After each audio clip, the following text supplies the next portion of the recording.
Welcome back to another conversation about challenges facing the Immigrant Church. And so we just had a conversation about the fears that young adults have in confronting this issue with adults and with the leaders in their church. Why don't we look at the other side? What maybe do you think are some of the fears or the barriers that stop adults and the first generation immigrants from seeing this, having conversations about this, not just with the youth, but also with each other? Well, I think part of it, if I would use this analogy, let's say, that because we're not comfortable in talking about, for example, educating our kids about sex, for example, we don't talk about it. So we don't want to bring it to their conscious mind. And this is one of the fears. Maybe I don't know how. I don't even know how to. I don't know. I don't know the know-how, how to communicate, how to discuss, and to have a mental, open, mature discussion about this. This is one of the fear, ignorance. Do you feel like is there a fear that,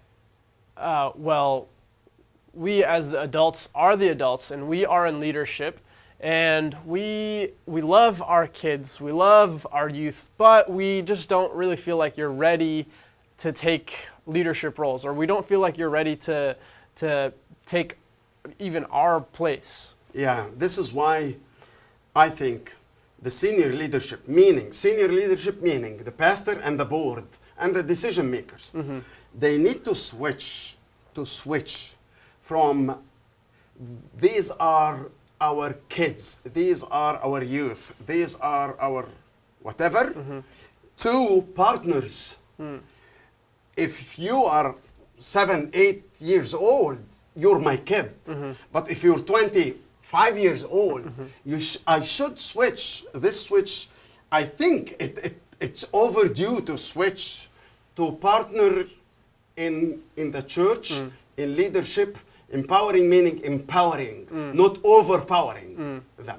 Yeah, and I think that's a really great point because it is hard to switch your perspective because, yeah, these are technically your biological children, and it seems like the entire church feels like, oh, we've raised you and you are our children, not just Khalid's children, it's everybody's kids, and you're part of our family. And so as they grow up, it's hard to change that mentality of, oh yeah, they attend the Sunday school, to, oh, they're leading worship, or they're the leaders of some specific ministry. And so I think that's an incredible point to make. Before we start this, you mentioned something about the background, coming from a respectable background and coming here with a different, if you would like to. Yeah, so I'm wondering, because oftentimes people who immigrate to the U.S., they potentially might have had higher paying jobs, or in terms of like the social ladder, they maybe had higher jobs in their home country, and when they come here, maybe their certifications don't allow them to keep that same job, and so they come and work jobs that are a little bit entry level, sure, let's call it that. And so for them, a place where they feel like they can have leadership, where they can have an input, is in the church. They can become church leaders. And so is there a fear of, well, now I'm a church leader, now I've gained back some of the dignity that I've lost in the move here. Is there potentially a fear of letting go of the leadership at the church because, well, this is the one thing that I have left? Especially if I have invested years in this church, now I see the church as my kid. So I'm not letting go because this is, and there is a noble cover that this is, I'm concerned about the church of Jesus Christ. But deep inside me, it's a control issue. Wow.